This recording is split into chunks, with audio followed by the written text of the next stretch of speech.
പത്തരമാറ്റിൻ്റെ വരാനിരിക്കുന്ന ഒരു അടിപൊളി എപ്പിസോഡിലേക്ക് എല്ലാവർക്കും സ്വാഗതം. അങ്ങനെ അബി രാവിലെ തന്നെ കുളിച്ചൊരുങ്ങിയിട്ട് പുറത്തു പോകാൻ വേണ്ടിയിട്ട് നിൽക്കുകയാണ്. ആ സമയത്ത് ജലജ പറയുന്നുണ്ട്, നിനക്കിപ്പോൾ പുറത്തു പോകൽ കുറച്ച് കൂടുന്നുണ്ട്, നീ ആരെ കാണാനാ പോകുന്നത്?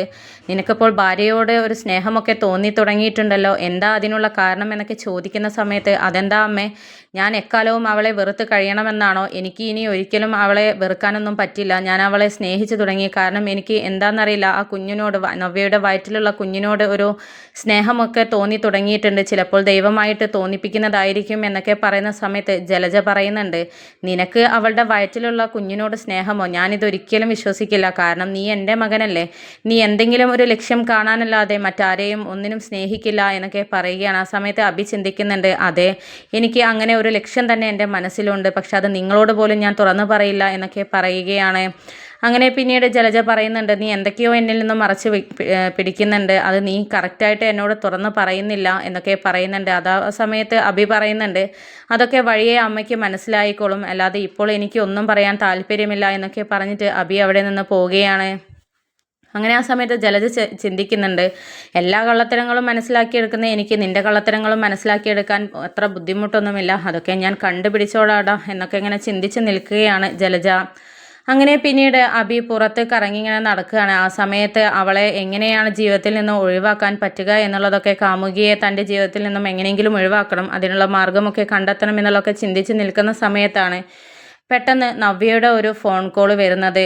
അങ്ങനെ നവ്യ പറയുന്നുണ്ട്, അബി എവിടെയാണ്, നീ എവിടെയാണ് ഉള്ളത്? എനിക്ക് ഒട്ടും വയ്യ, എനിക്ക് എന്താണെന്നറിയില്ല, പെയിനൊക്കെ വന്ന് തുടങ്ങിയിട്ടുണ്ടെന്നാണ് തോന്നുന്നത്, വല്ലാത്തൊരു ക്ഷീണവും തളർച്ചയും അതുപോലെ വേദനയൊക്കെയുണ്ട്, വയറിൻ്റെ സൈഡിൽ നിന്നൊക്കെ വേദന വരുന്നുണ്ടടാ, നീ എത്രയും പെട്ടെന്ന് വരുമോ എന്നൊക്കെ ചോദിക്കുന്ന സമയത്ത്, ഞാനിപ്പോൾ എത്താൻ നവ്യേ, നീ എന്തായാലും ചെറിയ ചെറിയ വേദനകളൊക്കെ ഇടയ്ക്ക് ഉണ്ടാകുമെന്നാണല്ലോ അമ്മയൊക്കെ അമ്മൂമ്മയൊക്കെ പറഞ്ഞിട്ടുള്ളത്, മുത്തശ്ശിയൊക്കെ പറഞ്ഞിട്ടുള്ളത്, അത് ആ ഒരു വേദനയുടെ തുടക്കമായിരിക്കും, നീ എന്തെങ്കിലും അധികമുണ്ടെങ്കിൽ വിളിക്കും, ഞാൻ അപ്പോൾ എത്തിക്കോളാം എന്നൊക്കെ പറയുകയാണ്. അപ്പോൾ പറയുന്നുണ്ട്, എനിക്ക് ഒട്ടും വയ്യ, എനിക്ക് പിടിച്ചു നിൽക്കാനൊന്നും പറ്റില്ലടാ, നീ എത്രയും പെട്ടെന്ന് ഇങ്ങോട്ട് വരണം എന്നൊക്കെ പറയുകയാണ്. ആ സമയത്ത് അഭി പറയുന്നുണ്ട്, ഓ ശരി, ഞാൻ വന്നോളാം, നീ വെക്കുക എന്നൊക്കെ പറഞ്ഞിട്ട്, എന്നിട്ട് നീ ടെൻഷൻ അടിക്കണ്ട, ഞാൻ വന്നോളാം എന്നൊക്കെ പറയുകയാണ്. അങ്ങനെ നവ്യ ഒടുവിൽ വേദന കൊണ്ട് ആകെ പുളയുകയാണ്. ആ സമയത്താണ് കനക, എന്താ മോളെ, എന്ത് പറ്റി, എന്താ നീ കരയുന്ന സൗണ്ടൊക്കെ കേട്ടത്, എന്താ പറ്റിയത് എന്നൊക്കെ ചോദിക്കുന്ന സമയത്ത്, അമ്മേ എനിക്ക് ഒട്ടും വയ്യ, എനിക്ക് വേദന കൊണ്ട് നിൽക്കാൻ പറ്റുന്നില്ല എന്നൊക്കെ പറയുകയാണ്. അപ്പോൾ വാ, നമുക്ക് പെട്ടെന്ന് തന്നെ ഹോസ്പിറ്റലിൽ പോകാം, നീ അബിയെ വിവരം അറിയിച്ചോ എന്നൊക്കെ പറയുകയാണ്. അപ്പോൾ അബിയെ ഞാൻ വിളിച്ചിട്ടുണ്ട്, ഇപ്പോൾ കാറുമായിട്ട് വരാമെന്നാണ് പറഞ്ഞിട്ടുള്ളത് എന്നൊക്കെ പറയുകയാണ്. അങ്ങനെ കനക പറയുന്നുണ്ട്, നീ പതുക്കെ ആ കട്ടിലിലൊന്ന് ഇരിക്കി, എന്തായാലും നീ ഇനി നടക്കാനോ എഴുന്നേൽക്കാനോ ഒന്നും നിൽക്കണ്ട, ഞാൻ ഡ്രസ്സെല്ലാം എടുത്ത് വെക്കട്ടെ എന്നൊക്കെ പറഞ്ഞിട്ട് കനക തിരിയുന്ന സമയത്ത് നവ്യ ബെഡിൽ ഇരിക്കാൻ പോകുന്ന സമയത്ത് പതിയെ അവിടെ ഒന്ന് നിലത്ത് വീഴുന്നുണ്ട്.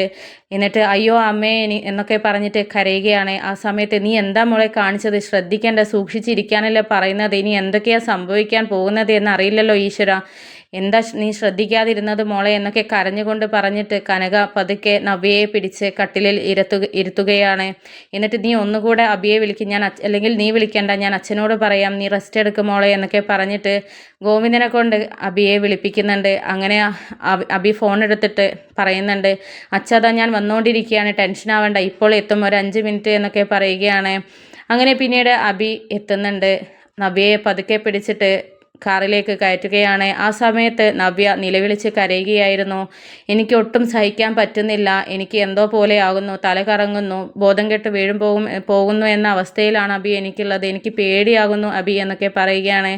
ആ സമയത്ത് കനക പറയുന്നുണ്ട്, നീ ടെൻഷൻ ആവേണ്ട മോളെ, ഇങ്ങനെയൊക്കെ ഉണ്ടാകും, വേദന വന്നാൽ നമുക്കത് സഹിക്കാൻ കുറച്ച് ബുദ്ധിമുട്ടുണ്ടാകും, പക്ഷേ ഇതിലപ്പോഴും വേദനയൊന്നും ഉണ്ടാവില്ല, നീ എന്തായാലും അഡ്ജസ്റ്റ് ചെയ്ത് പിടിക്കുക, വളരെ പെട്ടെന്ന് തന്നെ നമുക്ക് അവിടെ എത്താലോ എന്നൊക്കെ പറയുകയാണ് കനക. അങ്ങനെ പിന്നീട് അവരാകെ ടെൻഷൻ അടിച്ച് പിന്നെ ഒടുവിൽ ഹോസ്പിറ്റലിൽ എത്തുകയാണ്. ഹോസ്പിറ്റലിൽ നിന്നും നേരെ ICUലോട്ടാണ് കയറ്റുന്നത്. എന്നിട്ട് എന്താ പറ്റിയത്, എന്താണ്, ഡേറ്റ് ആയിട്ടില്ലല്ലോ, ആയി വരുന്നതല്ലേ ഉള്ളൂ എന്നൊക്കെ പറയുന്ന സമയത്ത് മോൾക്ക് പെട്ടെന്ന് ഒരു വേദന വന്നതാണ്, പിന്നെ വീട്ടിൽ നിന്ന് ഒന്ന് വീഴുകയും ചെയ്തു എന്നൊക്കെ പറയുകയാണ്.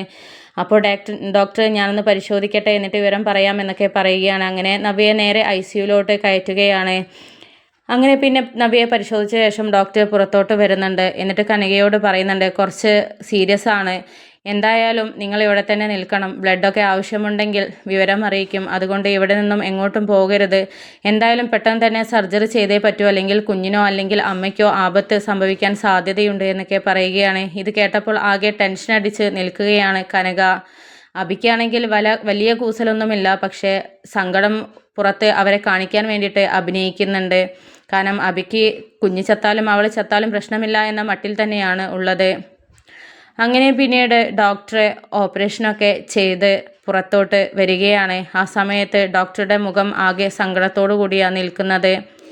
ആ സമയത്ത് കനക ചോദിക്കുന്നുണ്ട് ടെൻഷനോട് കൂടി, എന്താ ഡോക്ടർ, എന്താ എൻ്റെ മോൾക്ക് എന്താ ഇപ്പോൾ അവസ്ഥ, എൻ്റെ കുഞ്ഞിൻ്റെ പാടെന്താ, മോളുടെ കുഞ്ഞിൻ്റെ അവസ്ഥ എന്താ, കുട്ടിയുടെയും അമ്മയുടെയും അവസ്ഥ എന്താ എന്നൊക്കെ ടെൻഷനോട് കൂടി ചോദിക്കുന്ന സമയത്ത്, അത് പിന്നെ ഞാൻ നിങ്ങളോട് എങ്ങനെയാ പറയുക, ഞാൻ അല്പം മുമ്പ് പറഞ്ഞ കാര്യം ഉണ്ടായിരുന്നല്ലോ, അതുപോലെ തന്നെയാണ് സംഭവിച്ചത് എന്നൊക്കെ പറയുന്ന സമയത്ത്, അയ്യോ എൻ്റെ മോൾക്ക് എന്തെങ്കിലും സംഭവിച്ചോ, അല്ലെങ്കിൽ എൻ്റെ കുഞ്ഞിന് എന്തെങ്കിലും സംഭവിച്ചോ, എന്തായാലും ഡോക്ടർ തുറന്ന് പറ, എനിക്ക് ഒട്ടും സഹിക്കാൻ പറ്റുന്നില്ല എന്നൊക്കെ പറഞ്ഞ് നിലവിളിച്ച് കരയുകയാണ് കനക. അപ്പോൾ ആർക്കാണ് എന്താണ് സംഭവിച്ചത് എന്നുള്ളത് നമുക്ക് വരും എപ്പിസോഡിലൂടെ കാണാം. വീഡിയോ ഇഷ്ടപ്പെട്ടാൽ ലൈക്കും ഷെയറും സബ്സ്ക്രൈബും ചെയ്ത് സപ്പോർട്ട് ചെയ്യാൻ മറക്കല്ലേ.